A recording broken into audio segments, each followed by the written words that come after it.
Hello everyone and welcome to my channel. My name is Dr. Karachi and in this video lecture called Mobile Forensics, Mobile Surveillance, IMSI Catches and 5G Challenges. We will discuss mobile forensics, of course, surveillance techniques, extracting pieces of evidences and technology used and companies selling these surveillance technologies to track criminals and terrorists. Now, in today's digital age, mobile phones play a very important role in communication and law enforcement pursuit to track criminals and terrorists. This overview explores into the complexity of mobile investigations, highlighting the significance of IMSI, which stands for International Mobile Subscriber Identity. The tool like IMSI catchers used for intercepting mobile communication and the challenges facing law enforcement and digital forensics experts in the emerging 5G landscape. Now, we will cover several topics as you see here on the screen. Each one of them has a wealth of information that I really advise you after watching this video lecture to explore even more in depth about each one of them. Now, on my YouTube channel, I have a playlist called Secure Mobile Devices and Technology.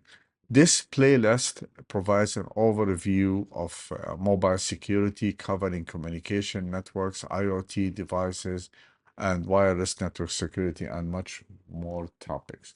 And all these lectures are based on this book. You see it on the screen here. And many of these video lectures are not very long, but it will give you like an overview of the topic of the chapter.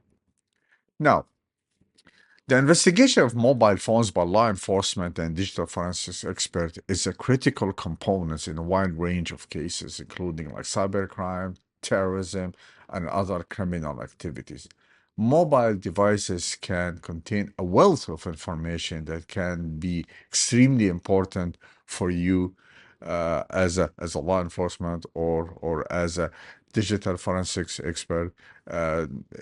This information can be used to support your case.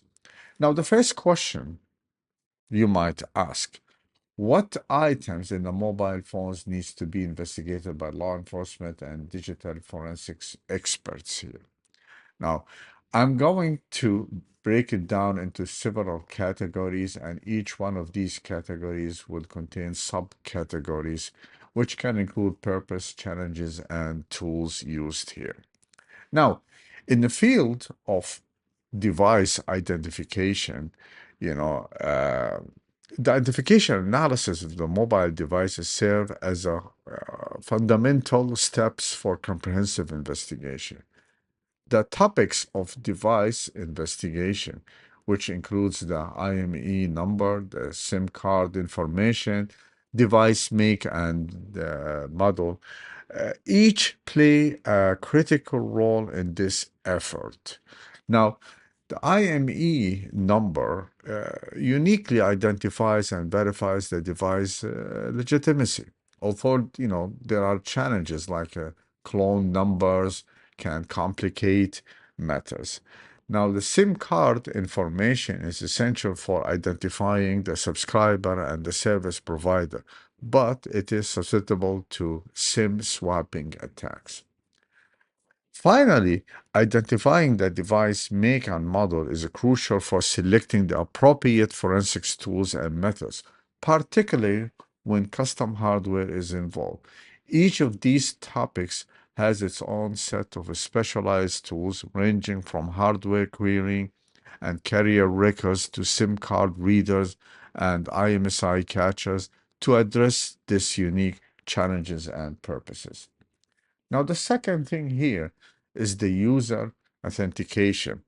Now, which serves as basically as a critical barrier that expert must navigate to access valuable information. There are two primary factors here. You could see that the pass codes and the biometric and the two-factor authentication here. Now, The passcodes and biometric are employed to unlock the device for data extraction. However, they come with their own set of challenges, like using very strong encryption techniques and legal constraints. The tools like brute force tools and biometric data spoofing can sometimes overcome these challenges. Now, on the other hand, here we have the two-factor authentication, which aims to secure complete access to accounts linked to the device. While this adds a layer of security, it also introduced complexity like time-sensitive codes and the need for secondary devices.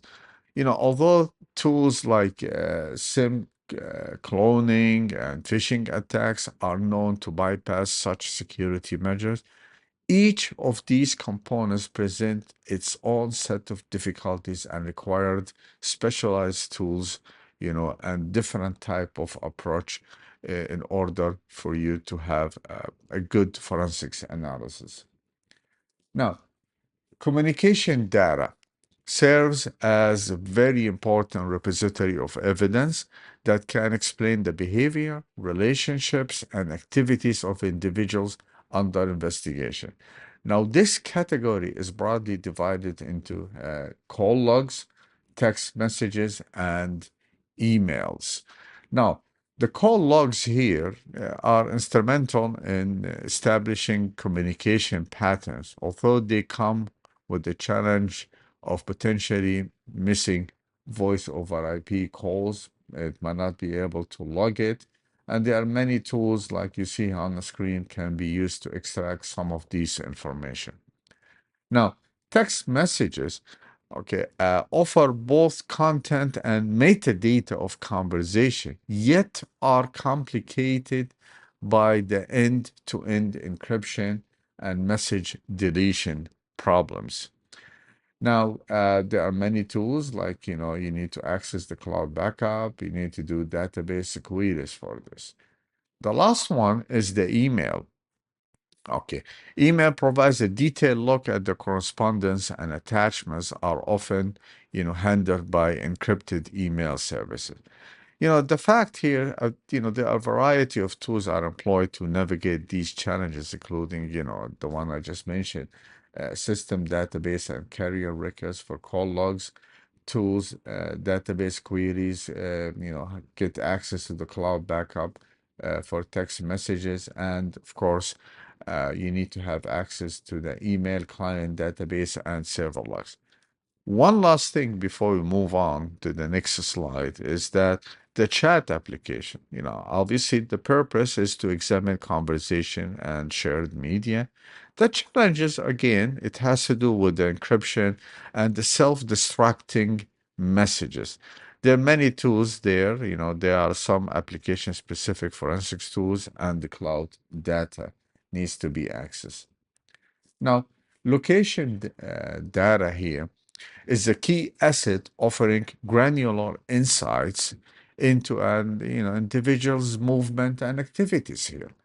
This category can be segmented into GPS information, Wi-Fi logs, and cell tower information. Now, the GPS information is primarily used to track specific movements and location, but it is susceptible to challenges like GPS spoofing and disable location services option in your phones. Now, the Wi-Fi logs, it can help you to infer location based on a network access, although the presence of open Wi-Fi networks and the MAC address randomization can be an issue that you need to deal with here. Now, cell tower information is utilized for triangulating past locations of the device, but its accuracy can be compromised in the low signal areas. A range of tools, including system logs, third-party apps, system configuration files, and specialized software, are employed to overcome these challenges, to extract meaningful data for forensics analysis. Now, another important thing here is the multimedia. like, photos, videos, audio recording. They serve as a rich sources of both evidence and metadata also. Now, for example, the photos and videos are essential for collecting visual evidence and often accompany very important metadata like timestamps and geolocation. However, they present challenges in the form of data encryption and cloud storage, requiring tools like file system analysis and cloud access methods for effective, investigation. Now, the audio recording provide audible evidences that can be equally revealing, but they come with their own set of challenges, like the file format and encryption and different type of encryption algorithm and the keys involved in it as well. Social media and cloud data have emerged as very important domains for gathering evidence and understanding an individual's online, behavior. So there are two primary components in this topic here. It's the account information and activity logs. Now, for account information here, this information enables experts to access on online profiles and detailed activities, but this is often complicated by security measures, like the two-factor authentication and various legal constraints. Now, there are tools to bypass this, like, phishing or legal warrants to many other, in addition to many other techniques. Activity logs, on the other hand, serve the purpose of analyzing online behavior and interactions. The challenge here lies in dealing with deleted or hidden activities, requiring specialized tools like API queries and accessing cache data.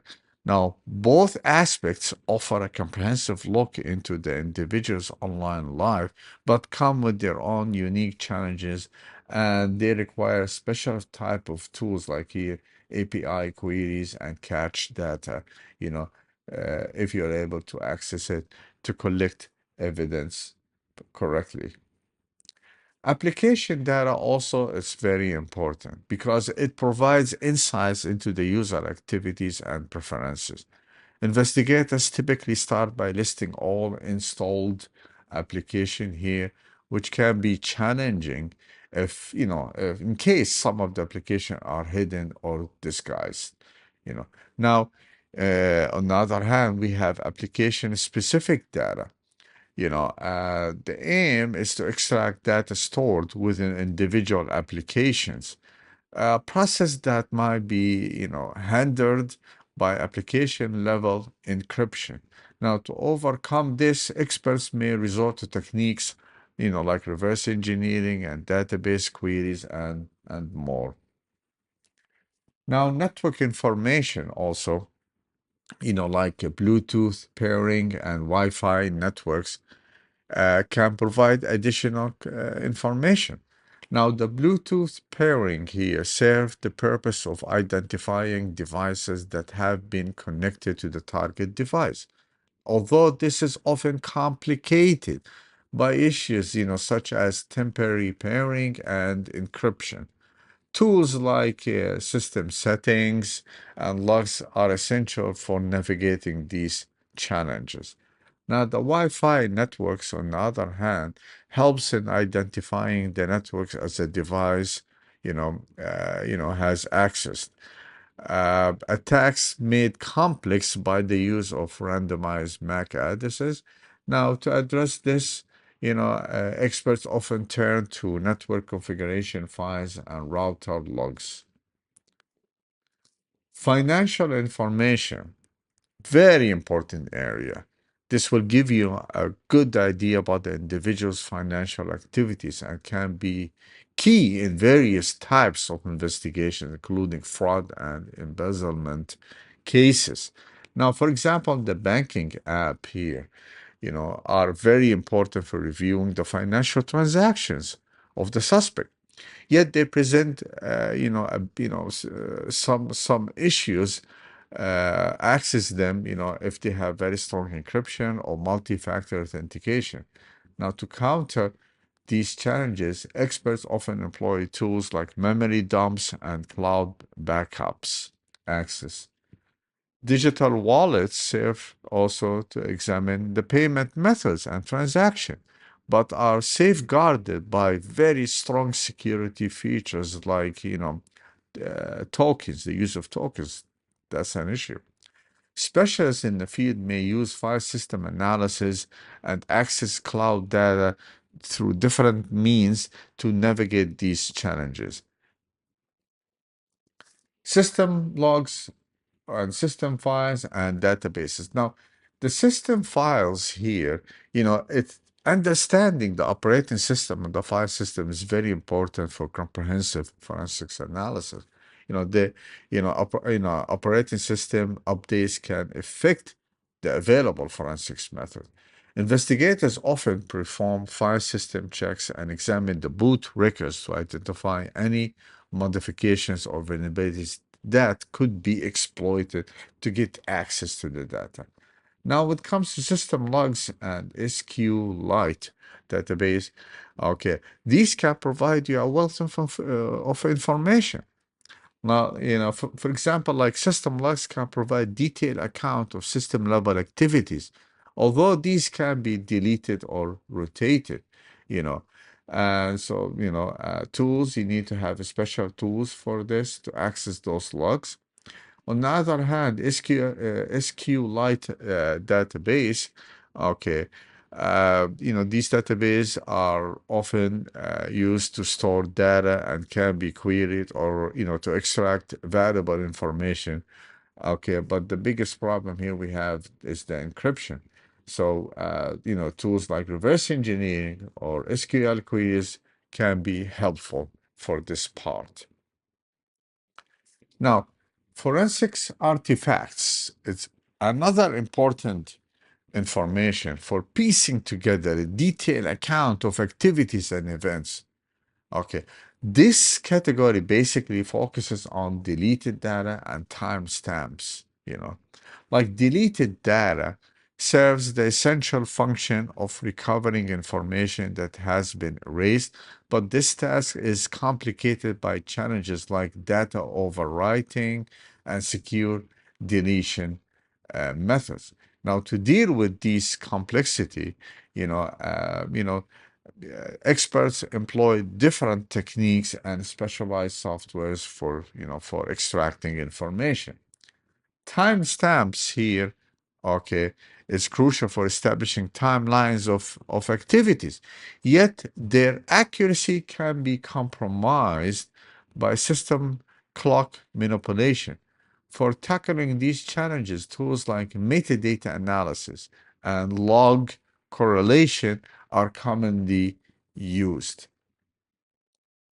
Now, cloud storage, like iCloud, Google Drive, have become very important components in the field of digital forensics. These platforms are primarily investigated to access data that has been synced or backed up, providing additional avenue for gathering evidences here. However, the cloud storage comes with its own set of challenges. I mean, as you're aware, there's two-factor authentication and there is strong encryption mechanism implemented, which can makes it difficult to do data retrieval. Now, to circumvent these obstacles, forensics experts often rely on specialized tools, like cloud API and special software based on a certain information. Also, they may seek, legal warrants for authorized data access. Now, security aspects. That's another thing here. Here we're dealing with the types and levels of encryption used. Okay.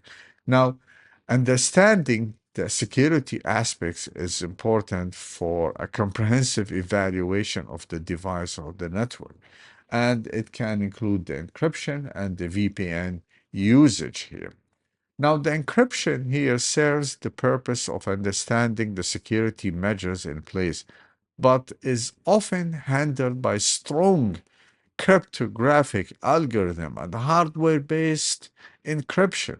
Now, to deal with these challenges, experts employ techniques like cryptanalysis and hardware exploits. Now, as for VPN usage, you know, it is complicated by the absence of possibly the local logs and the use of a strong encryption protocol. In such cases, tools like traffic analysis and server logs become very important.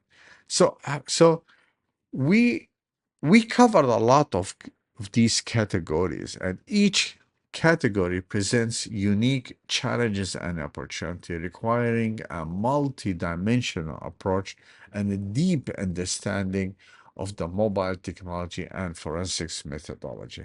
And I advise you to look at each one of them and and do more in-depth research to understand the whole picture.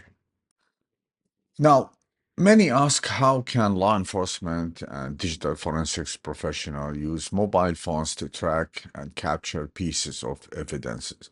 Now, so in this part of the lecture, we will explore different items, captured from mobile phone and other resources. Now, the first thing here is the cellular tower data. Now, there are methods, tools, data types, and the challenges will be covered in each one of those categories. Now, the first one is the method, the triangulation using data from multiple cell towers. Well, this involves utilizing data from multiple cell towers to determine where a device is located. Now, when a mobile device communicates with a single tower, it provides a general idea of the device location within the tower's coverage area. However, experts can at the same time analyze data from several towers to narrow down the device's precise location. The principle is simple. Overlapping the coverage area from multiple towers provide a more accurate estimation of the device location. Now, when it comes to the tools, here we got the carrier records, specialized software for triangulation. Now, to achieve this triangulation, law enforcement relies on two primary resources, the carrier records and specialized software. Mobile carriers maintain detailed logs of all the devices that connect to their towers. These records include information, such as the time of the connection, the duration, and the specific tower that the device communicated with. While these records are important, raw data alone is not enough for accurate triangulation. This is where specialized software comes into play. These tools can process large amounts of data from the carrier records, applying algorithms to triangulate and pinpoint a device location with increased accuracy. Now, when it comes to the data type, location, coordinates, and timestamps. You know, now the first one is the location thing, is derived from triangulation process. Provide the geographical position of the device. Now the timestamps here indicate when the device was at that particular location. Now by analyzing a series of timestamps and coordinates, okay, investigators can construct a timeline of the suspect's movement, potentially revealing patterns and frequented locations, or even linking them to a crime scene. Now, the challenge here is that accuracy of the cellular tower data. Well, because the accuracy depends on several factors, such as the density and the distribution of the cell towers, also the terrain of the area, the interference and the noise in the signal, and the type and the model of the device. For example, like in the remote regions where towers are few and far between, pinpointing a device location becomes more challenging.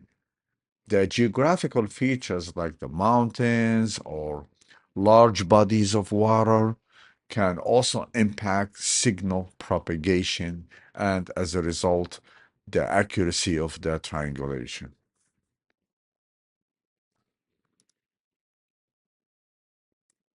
Now, GPS and location services is very important for law enforcement agencies because it provides them with accurate insights into the movements and whereabouts of the suspects.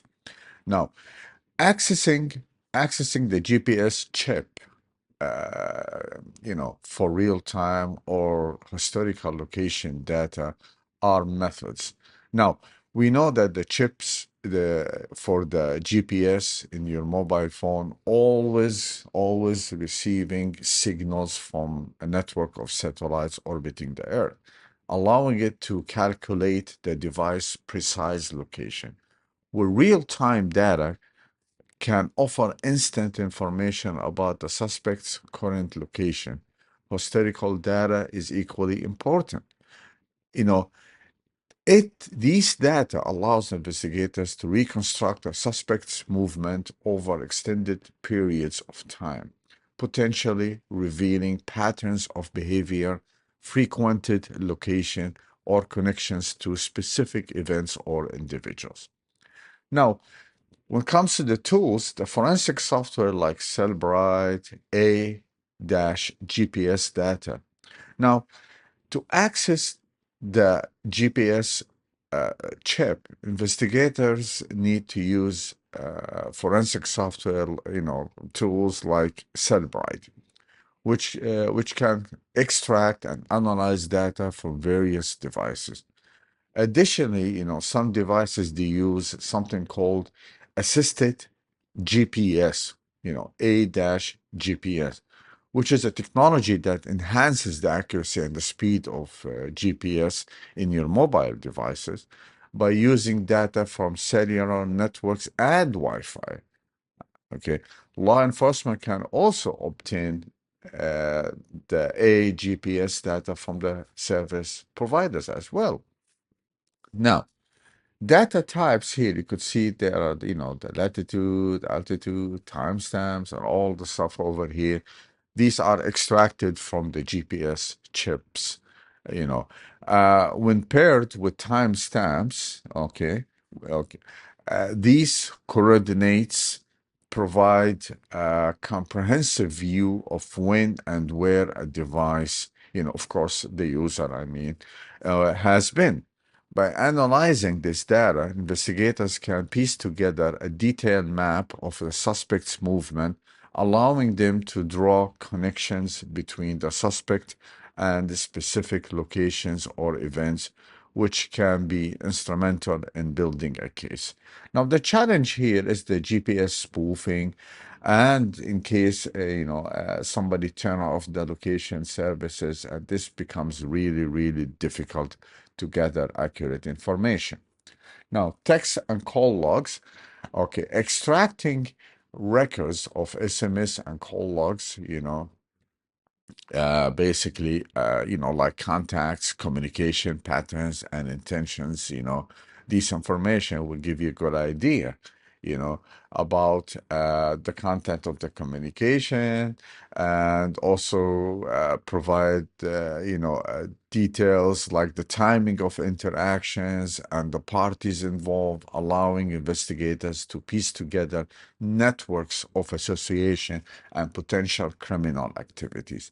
Now, the tools, there's a lot, like, for example, the logical acquisition tools, SQLite database queries are used to extract information. The logical acquisition, for example, focus on accessing the logical file system of the device and copy its data, you know. And like many mobile devices, they use SQLite databases to store call logs or or some text, okay, investigators can use queries to access these information. Obviously, for data types, to focus on getting the phone numbers and also the timestamps, basically to help investigators establish a timeline of the suspect's communication events. The challenge, of course, is the encryption, and data deletion. Now, decrypting this data requires specialized tools, techniques, or in some cases, legal procedure to force suspects to provide decryption keys. Okay. Another challenge is data deletion. User can delete messages or call logs, and while forensics tools can sometimes recover deleted data, it is not always guaranteed recovery. Now, application usage. Now, the application usage patterns and data within the app. Basically, this involves studying the frequency, timing, and the nature of interactions within the app. For instance, frequent late night activities or rapid, repeated transaction could be red flags. Furthermore, tracing interactions with other users can lead to identifying accomplices. You know, now for application sandbox extraction and cloud backups, okay, we know that application sandbox extraction involves accessing the isolated area in which an app runs on a device, thereby preventing it from interacting with the other apps. Now, this can help investigators access app-specific data such as saved files, images, or documents. Local databases storing messages and metadata, like timestamps, geolocation data. Additionally, many apps automatically back up, their data to the cloud services. See, now law enforcement can legally request this data from the service providers. The cloud data can provide a very comprehensive view of a user's activity over time, helping investigators recover deleted or lost data from a device. Accessing information from the apps that were uninstalled or even retrieved older versions of files or messages to provide a historical context. Now, for messages, files, and activity logs, of course, we know that messages can reveal communication between suspects. Files may contain incriminating evidence that, and activity logs, of course, can provide timeline of the suspect's action. The main challenge, again, is the encryption. We discussed this before. And the self-destructing messages, that's very serious thing, because, those messages are automatically deleted after being read or after a set period of time. To mitigate this, investigators might capture live data before it is deleted through real-time monitoring or analyze remnants left, behind by the app post deletion. And this is extremely challenging and could be extremely difficult. Now, another important thing, internet activity, which includes, the browser histories, cookies, cache data. These are very important for, collecting evidences. Now, examining browser history, cookies, and cache data, we will learn about the website visited by the suspect, their preferences and behavior, and content viewed or downloaded by the user. Now, the tools are the file system analysis, for example. These are software applications that can access, analyze files stored on a device.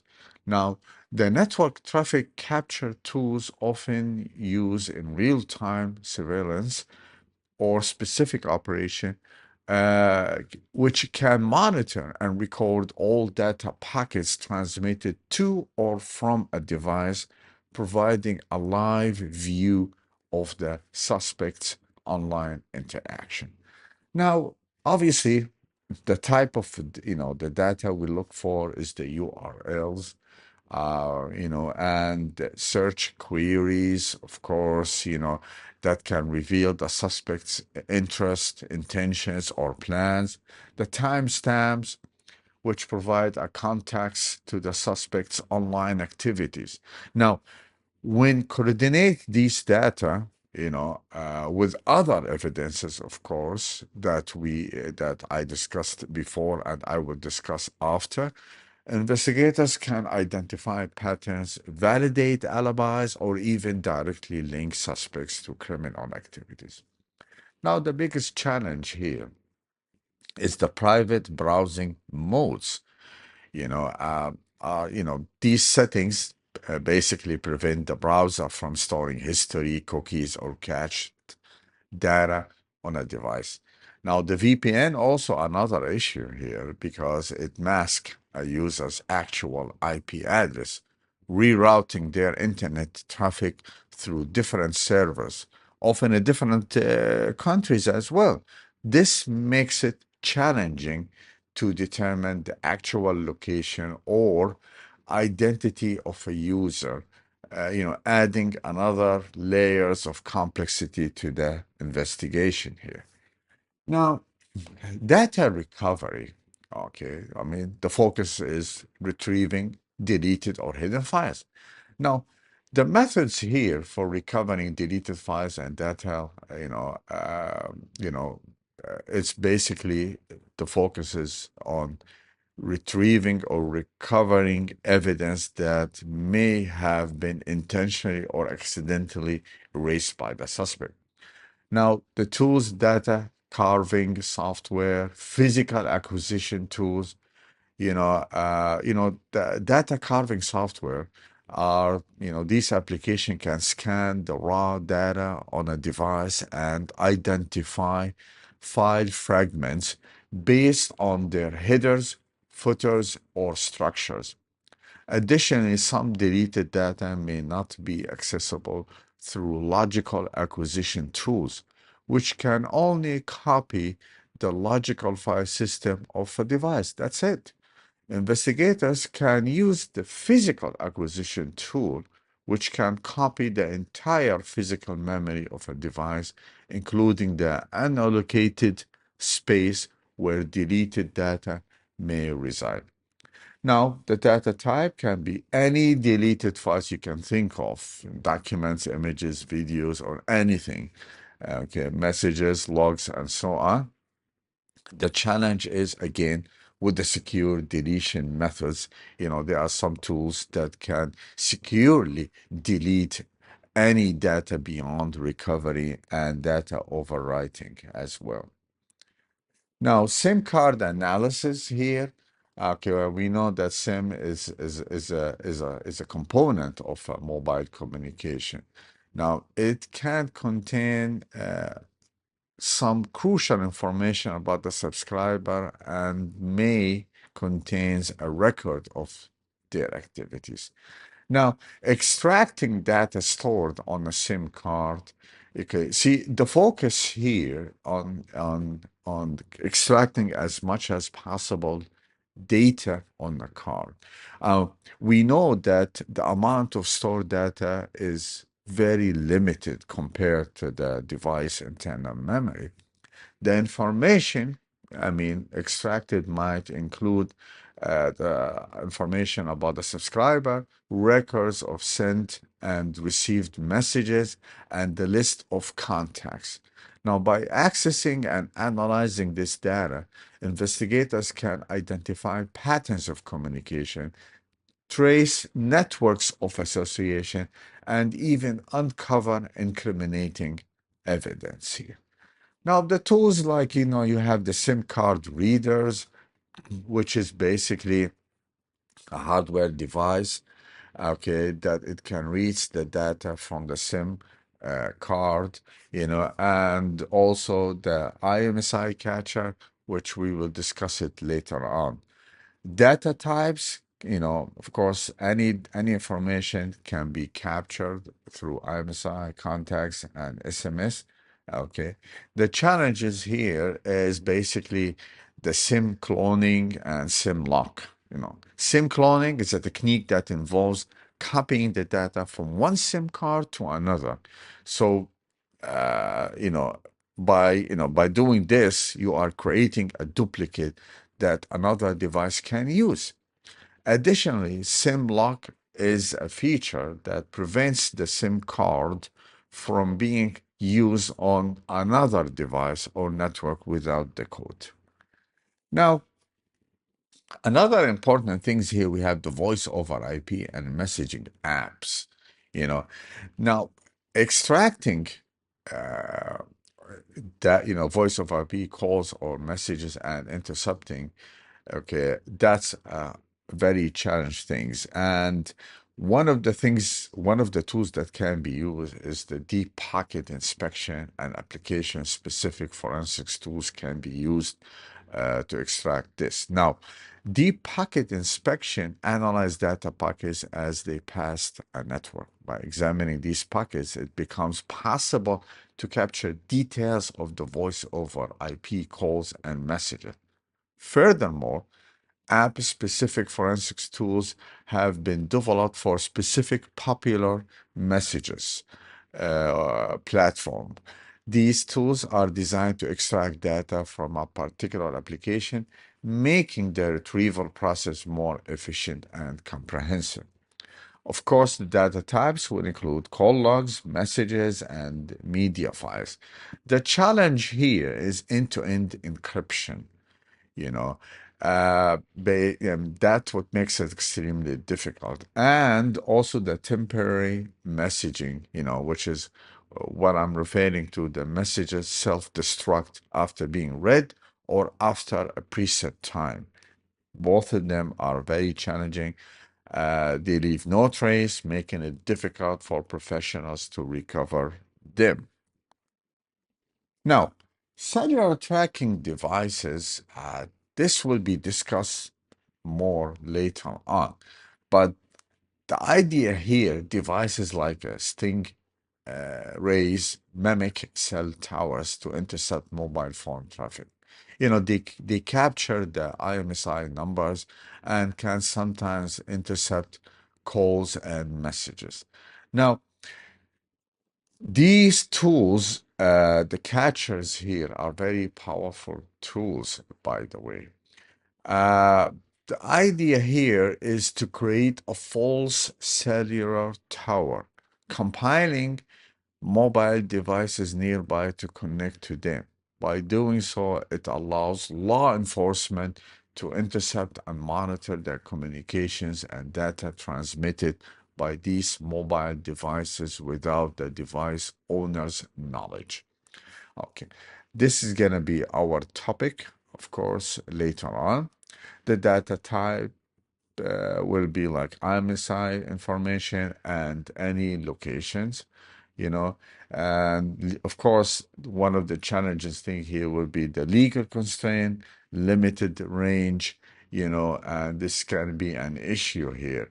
Uh, the idea here is that some mobile devices regularly, uh, you know, the ranges can be limited, or there are not enough towers in that area that can give you an exact location of the user.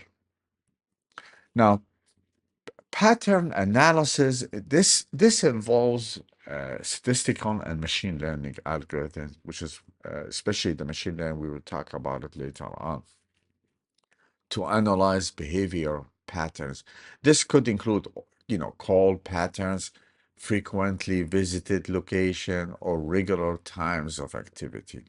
Now, the data for patterns analysis is often sourced from multiple categories, like the call logs, okay, location data, and app usage. The challenge here lies in the volume of the data and the potential for high false positive rates here. Now, Cooperation with the service provider is very important because they can provide you with the wealth of data, which is, range from call logs to location data. And in some cases, law enforcement agencies often need court orders or subpoenas to access this data. Now, the cooperation is extremely important, okay, because this information will aid the investigators in building better picture of the suspects. Now, the methods here, as I stated before, the information, it can also include like detailed account of individuals or group activities, shedding light on their network's movement and plans. However, this method requires a formal process, like I said, often involving legal process here. Now, the court orders and the subpoenas are, comes into play here. What the investigators look for: call logs, location data, and subscriber information. These are very important. You know, uh, Telecom, as I stated before, provides a wealth of information. Okay. Now, call logs provide details about incoming, outgoing calls, including timestamps and duration, which can help you to establish communication patterns. Location data derived from the cell towers can pinpoint a user's movements and whereabouts at specific times. Subscriber information offers a comprehensive profile of the user, including name, address, payment details, and more. So together, this data can provide a holistic view of the suspect's activities and networks here. The biggest issue here is that the legal jurisdiction issue and the data retention policy. Why? Well, because some service providers have their own data retention policies, which dictate how long they store specific data types. Now, metadata analysis, this is also important. Now, metadata is data about data. It provides context to the primary data, offering insights into its origin, creation, and transmission. I mean, like it includes timestamps, geolocation data, and device information. Specialized software can extract and analyze this metadata, and metadata topic is very important for digital forensics specialists and law enforcement, who wants to get into this career you know. Now, the method here, examining metadata attached to files and communication, which involves closely examining the metadata, which is by default included in the files. Now, this can include pictures, documents, emails, they have their own set of metadata, which can provide you with, information about when the file was created, which device, and even the geographical origin. Now, when you analyze these bits of information, you can trace back the origin of a file or communication, establish timelines, or identify potential devices of interest. There are many tools there for extracting these stuff, and many of them are available free online. Okay, data types, as I stated: timestamp, geolocation, device information. The challenge here is the metadata stripping and data falsification. Okay, so savvy criminals or terrorists might strip or alter metadata from files and communications to cover the tracks. That's possible here. This removal can make it challenging for investigators to collect the information they need. Now, data falsification, okay, it's where metadata is on purpose altered to mislead or confuse investigators. Okay, these are really, really challenge situations here. Now, cross-device analysis. Here is something.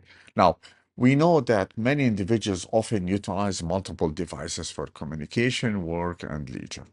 You could have an iPhone, you could have an iPad, you can have a Mac, you can have Apple Watch, all the stuff. So basically, these are the digital footprint of you spreading across different platforms here. So, therefore, law enforcement and digital forensics professionals have turned to a cross-device analysis, okay, which means they try to stitch together data from different devices to create a comprehensive profile of an individual's digital activities. Now, the method here, correlating data across multiple devices. Now, this is based on correlating data from different devices to identify patterns, connections, or evidence. By examining how data on one device relates to a data on another, investigators can piece together activities, communications, or even intentions. You know, now, tools, data fusion software, and cloud analysis. Now, to facilitate the complex task of correlating data across devices, there will be a specialized tools, like data fusion software is designed to combine data from different sources, ensuring that it's presented in a in a coherent manner for analysis. On the other hand, cloud analysis tools dive into cloud storage and backup solution, where data from multiple devices often converges. Given that many modern devices automatically back up to the cloud, this analysis can reveal a store of valuable synchronized information. Of course, when it comes to the data types, we need to look for account information like usernames, possibly passwords, or user IDs can provide a link between devices, showing that they belong to or are accessed by the same individual. Shared files, which might include documents, photos, or videos, can even help you validate the connections between devices. If the same file appears on multiple devices, for example, it suggests a level of synchronization or shared access, casting light on the user's activity and habits.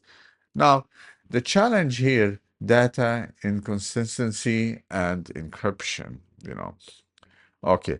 Okay. So here, this is referred to the data conflict, which is it's a frequent problem. Why?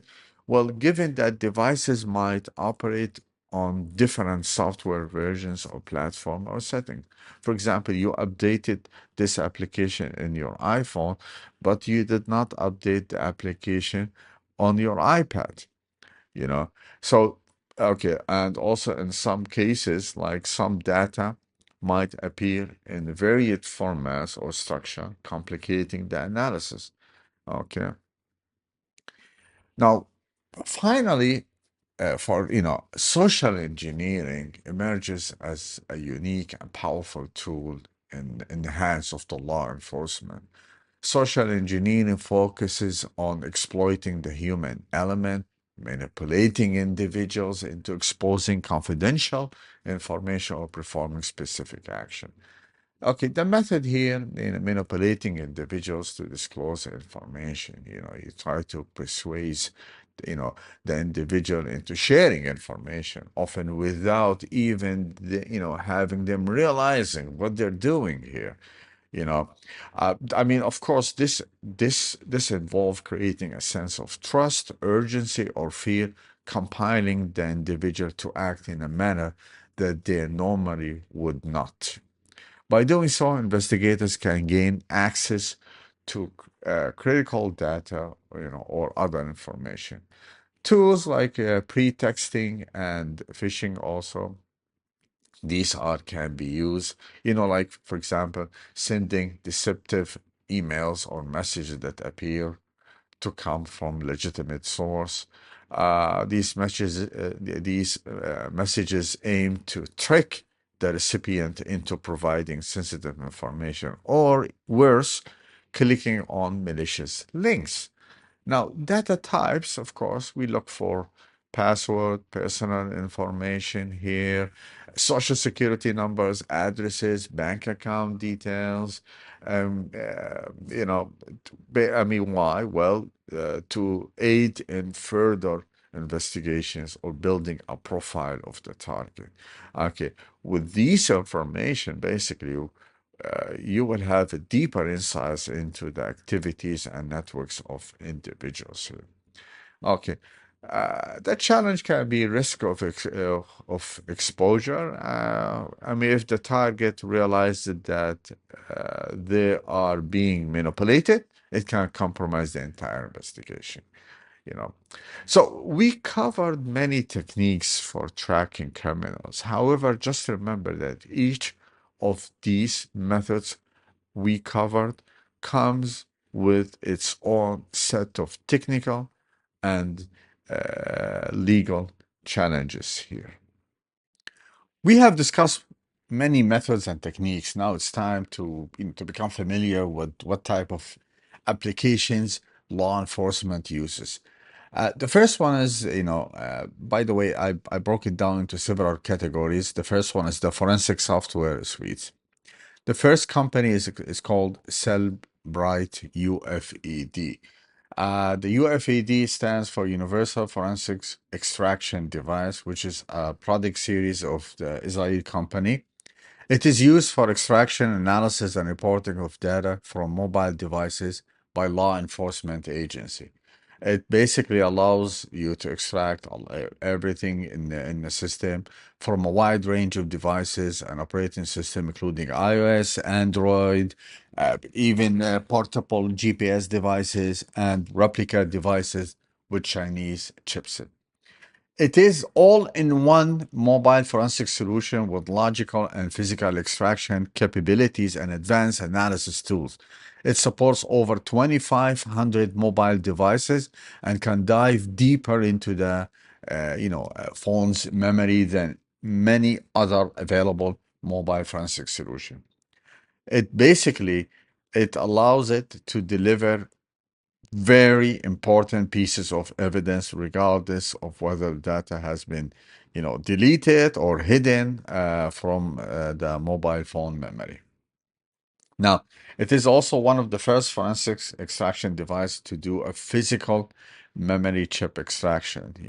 It can bypasses locked devices and does not require routing. In addition to these capabilities, this system includes a range of other features like ability to break through complicated locks and encryption barriers to collect deleted and unknown content, convert encrypted data into actionable intelligence, and unify data from a variety of sources for a more comprehensive review. The second application is a well-known application called Oxygen Forensics Suite. It is known as Oxygen Forensics Detective. Again, this is all-in-one forensic software platform developed to extract, decode, and analyze data from multiple digital devices. It is primarily used by law enforcement, federal agency, and corporate investigators. So it can extract, data from mobile IoT devices, device backups, media cards, drones, you name it, from different type of operating system, and also it can extract data from Google Chrome browser and Google Drive application. It can bypass screen locks and encryption, recover deleted data and system files, find social connections, timelines, and image categories, and also extract passwords and credentials. Now, The third category is the hardware category. We will start first with the JTAG, Joint Test Action Group. This is a hardware-based method of physical data extraction that involves connecting directly to device motherboard. For the JTAG method, the forensics examiner connects leads to specific TAP, which is stand for test access ports on the phone's motherboard, allowing data from the smartphone memory chips to travel through them and directly to the examiner system, creating a raw data dump of the device content. Now, this method can be very useful when tools like cellular or others fail. It is a very difficult procedure and could be risky if attempted by someone without proper training and expertise. However, if it's done correctly, it can provide a bounty of data for examination. Of course, it has other uses, and I strongly recommend to become familiar with JTAG. The other thing here in the hardware tools is the chip-off forensics. Very advanced data extraction and analysis technique used. It involves physically removing the flash memory chips from a device and then acquiring the raw data using specialized equipment. This method is particularly useful when dealing with the devices that are severely damaged or otherwise inaccessible. However, it is important to note that, like any other forensics technique, this method does not have a 100% success rate. For example, like if the device is encrypted, as many smartphones today are, physical acquisition will not offer a backdoor to the data contained within. Under these circumstances, you need to find a way to acquire data via higher levels, or methods, will prove to be more fruitful to your investigation. The other category is the network tools. IMSI catcher, known as the stingrays. Stingrays basically mimic cell towers to intercept mobile phone traffic within a certain range. They capture the IMSI, which stands for International Mobile Subscriber Identity Numbers, and can sometimes intercept calls and text messages. Now, the other category here we have Deep Packet Inspection, DPI. Now, this is known as a packet sniffing, which is a method of examining the content of data packets as they pass through, checkpoint on the network. It's a type of data processing that inspects in details the data being sent over a computer network and may take actions, like alerting, logging, and so on. Now, a good example of this by a company called all lot communication. They have a DPI solution, which is based on dynamic actionable recognition technology, DART, which is embedded in its high performance platform. The DART delivers, granular visibility and multidimensional awareness of network traffic, enabling service provider and others to optimize, control, and secure their network assets. Now, the other category here, we have data analytics platform. Big data analytics can significantly enhance law enforcement capabilities in tracking criminals and terrorists by predicting potential crime hotspots, identifying patterns in criminal behavior, analyzing social media to identify threats, analyzing surveillance footage in real time, enhancing cybersecurity, prioritizing cases, and managing public safety during mass incidents. Some example of these tools like key crime. This software is designed to be used by law enforcement, officials in order to predict the time and the place of crimes. It has some of the features. For example, they have standardized data collection. They could do data analysis of over 1.5 million variable combinations, crime linking analysis, predictive crime analysis, crime prevention, and repression. There's also another example, the Beagle Analytics. They have real-time operational analytics which enables agency to identify, track, and predict crime patterns in real time and historical data. The platform also includes voice and image search capabilities through facial recognition, voice search, text-based search, and natural language processing. The other one here is the Forensics Explorer, which helps investigators quickly process large volumes of data, automate complex investigation tasks, and produce detailed reports. It is suitable for both new and experienced investigators. And the last one is the Visalo. Okay, this is a web-based software crime tool that uses machine learning algorithm to help investigative work. It is designed for intelligence analysts, law enforcement investigators, and fraud analysts. Okay, and it basically it helps them to surface complex hidden connections in massive data sets.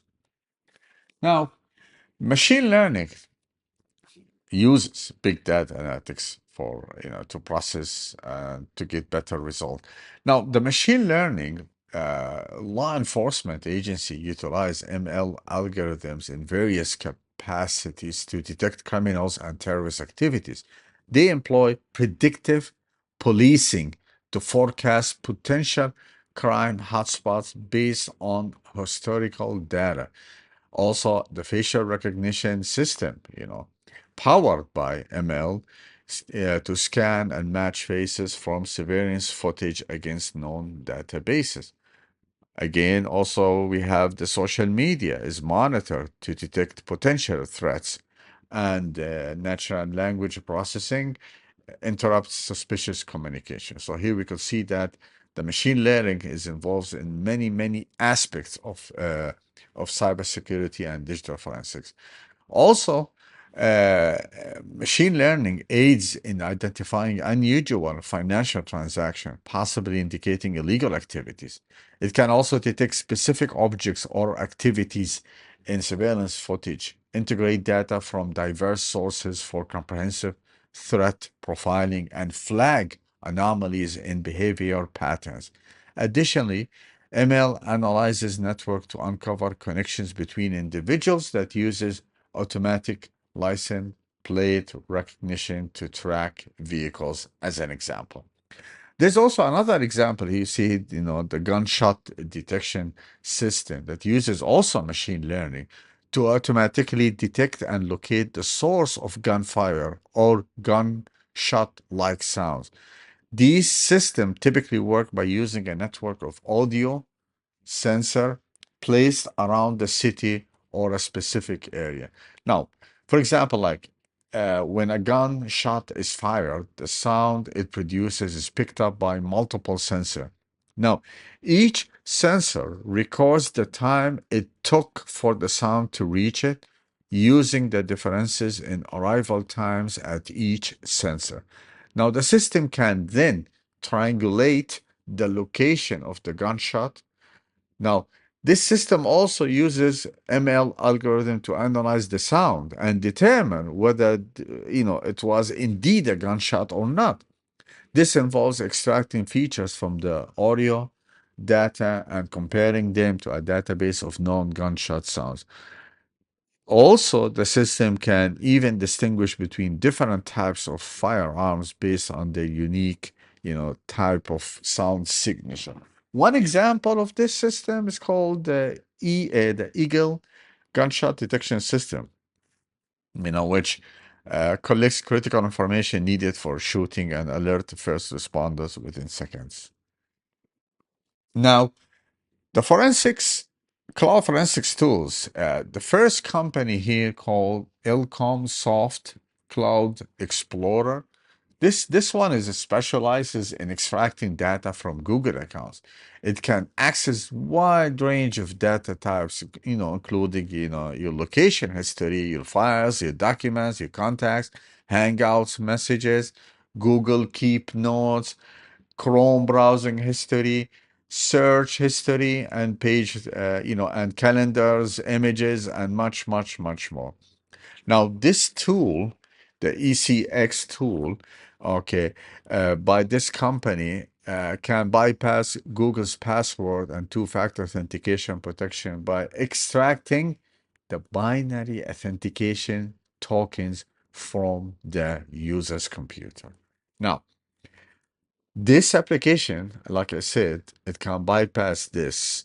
Now, using those tokens. Now, these tokens, okay, which can be extracted from Google Chrome or Google Drive, can be used to authenticate into the Google account without needing the password. Once authenticated, the ECX can access and extract different type of information from your account. Just remember that it works only if you have Google Chrome installed into the computer and the user already signed in to at least one Google service via the browser. So we know that many people, they just open up their Chrome browser, type Gmail, and the URL will take them directly into their mobile application. And this is how you make it easy for them to extract your information. Now, the other application here, Oxygen, for instance, Cloud Extractor, it can extract data from many cloud services, like you see here, Google, Apple, Microsoft, Twitter, and so on. And here we have also another company, X1 Society Discovery. This tool collects and preserves data from social media platforms like Facebook, Twitter, LinkedIn, YouTube, and more. The Magnet Exxon Cloud also can recover and analyze data from cloud sources, like Google, Microsoft, Box, Dropbox, and so on. Now, the next here, we need to become familiar with the International Mobile Subscriber Identity, IMSI. Now, IMSI, it's a unique identifier for a cellular network user. You are the user. So basically, it contains, if you look at the screen over here, okay, you can see MCC. MCC, that's the mobile country code, which is basically the first 2 to 3 digits in this color right here. Now, the MNC, okay, this is the mobile network code, which is between 2 to 3 digits over here. Now, in this example here, okay, this is for AT&T in the United States, which is 410. The other numbers you're seeing on the screen, that's list a line of service, and or they call it the subscriber, which is you in this case. Now, the usage, well, the telecommunication service provider uses IMSI to route calls to the correct person. It has a security feature. Now, there's IMSI is a sensitive piece of information and should be kept confidential, because if an attacker obtain your user IMSI, they could use it to impersonate you and make unauthorized calls or use data services. For this reason, IMSI are only sent rarely, and instead we use something, or they use something called temporary identifier, which is TMSI for most of the communication, and that's here, which would mean temporary mobile subscriber identity. Okay, so it's temporary, locally unique identifier, okay, to maintain your privacy and security, because it is temporary, and it is much more difficult for malicious actors to track or identify individuals based on their TMSI. Frequently updated, sometimes, or when the device moves to another location area within the network. It's a 32-bit, and the mobile network operator determines the actual range of the values and can vary. So, what is the role of TMSI in cellular networks? Well, when a mobile device first connects to a network, it initially uses its IMSI for registration. Once the network has verified the IMSI, it assigns a TMSI to the device. This TMSI is then used for all subsequent communication between the device and the network, including call setup, SMS transmission, and data services. You know. Now, we spoke before about IMSI catcher. Now let's talk about what is IMSI catcher. Okay, the Stingray. It's a surveillance device used to intercept cellular traffic and track movement of cellular phone users. Basic architecture consists of basic, as you see here, as a software-defined radio, a computer, control the system, and sometimes an external direction antenna, other than those antennas you see it here.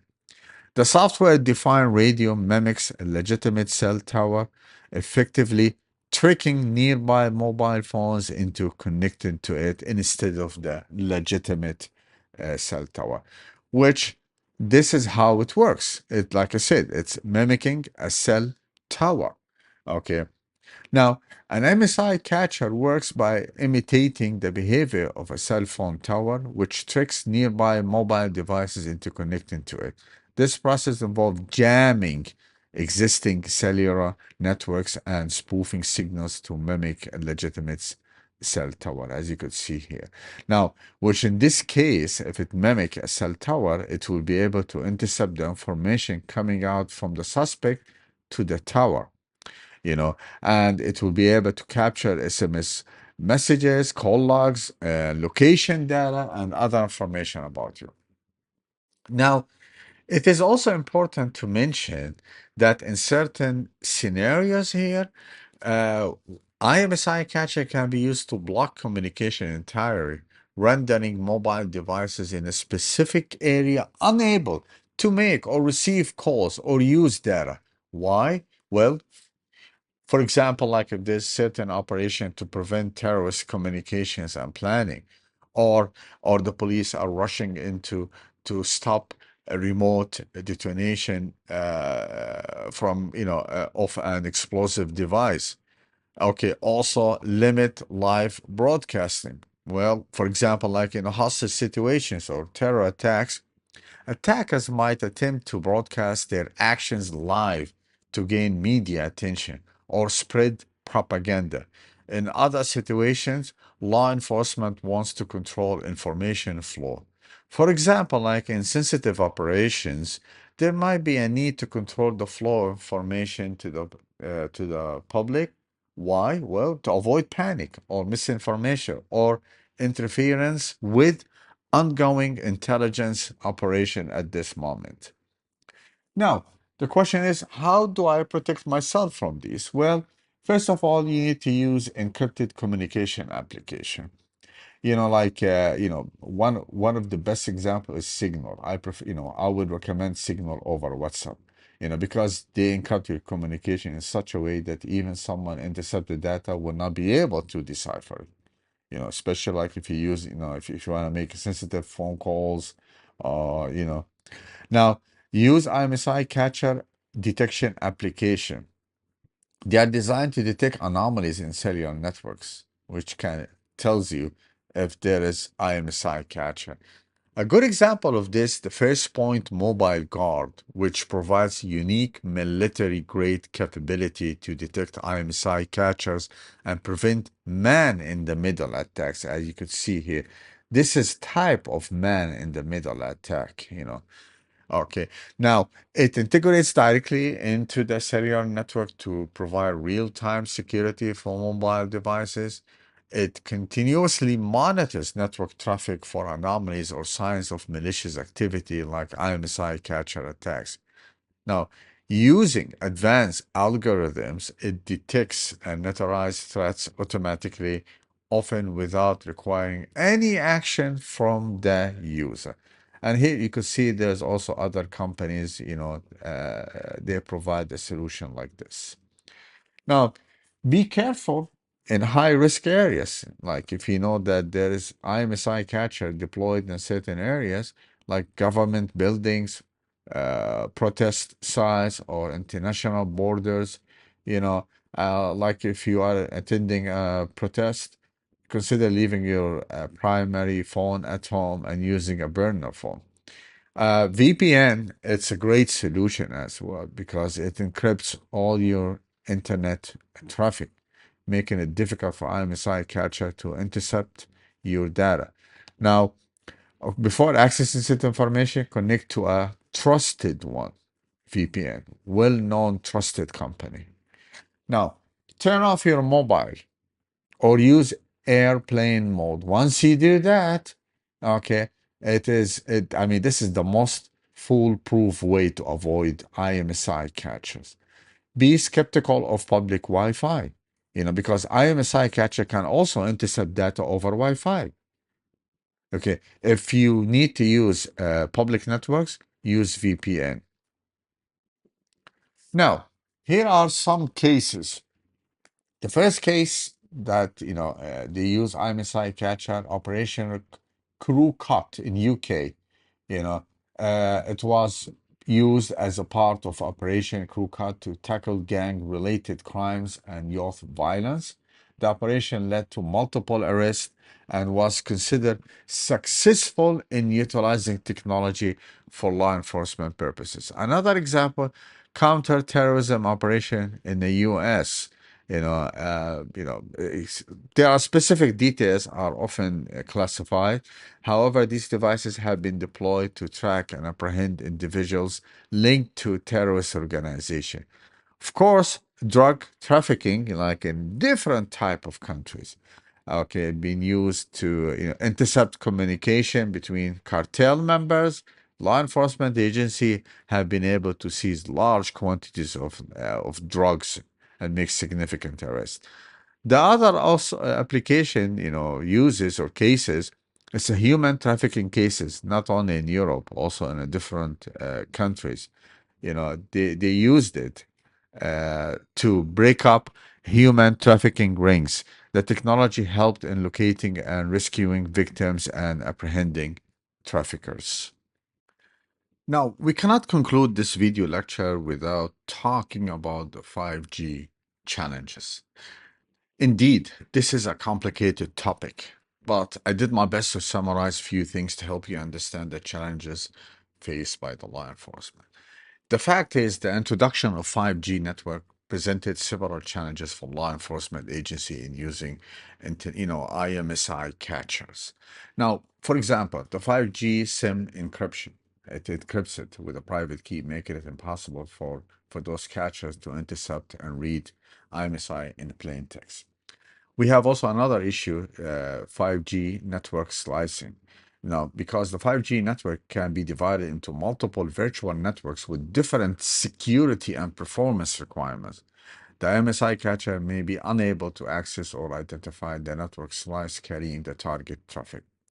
The 5G beam forming uses directional antennas that can focus the radio signal to a specific device, reducing interference and increase efficiency. IMSI catcher may not be able to intercept or spoof signals from legitimate base station. The 5G authentication, it uses more secure authentication protocol that requires mutual authentication between the device and the network. So therefore, IMSI catcher may not be able to impersonate the network or bypass authentication. The encryption also, it's very, very powerful. Okay, because it's also what it does, it encrypts the data and the metadata, not only the SIM encryption, even the data itself, such as the device identity and location. IMSI catchers may not be able to access or analyze the encrypted metadata. Now, there's a note, there's something that I want to make sure that you understand, that the 5G networks offer some protection against IMSI catcher. But it all depends on effective security features implementation by the carrier. If the security features are not properly implemented, there could be vulnerabilities that MSI catcher can exploit. Now, something to think about. Now, one of There's a difference in security feature implementation between something they call it non-standalone and standalone 5G networks. The non-standalone 5G networks are essentially 4G LTE networks that have been upgraded with 5G capabilities here. So these networks use basically existing 4G LTE infrastructure for some functions while adding 5G NR, new radio, base stations for others. However, these networks remain vulnerable to passive surveillance. On the other hand, standalone 5G networks are entirely new networks built from the ground up for 5G. They do not rely on those existing old infrastructure like 4G or LTE. You know, Standalone 5G networks have the option to implement security features that can prevent passive surveillance. However, whether or not these security features are implemented depends on your network provider. Even standalone 5G networks could be vulnerable to passive surveillance if these security features are not implemented. Therefore, 5G has potential. I mean, we know that 5G has potential to offer greater security than previous generation network.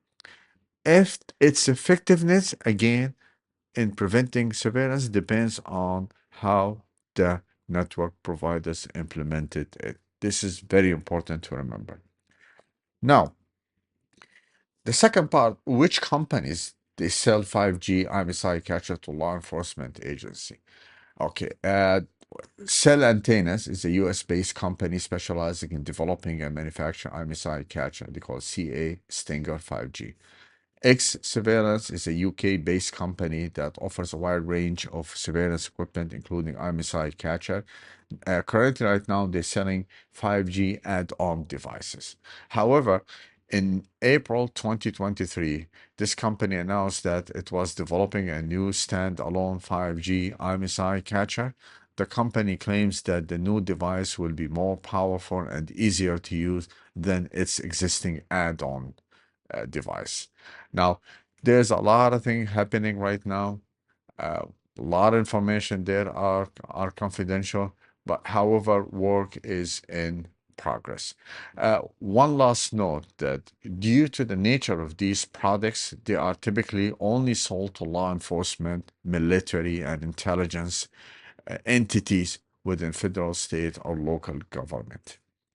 Finally, I hope you find this video lecture useful. If you like it, please hit the like button and subscribe for more videos. Again, thank you so much for watching this lecture.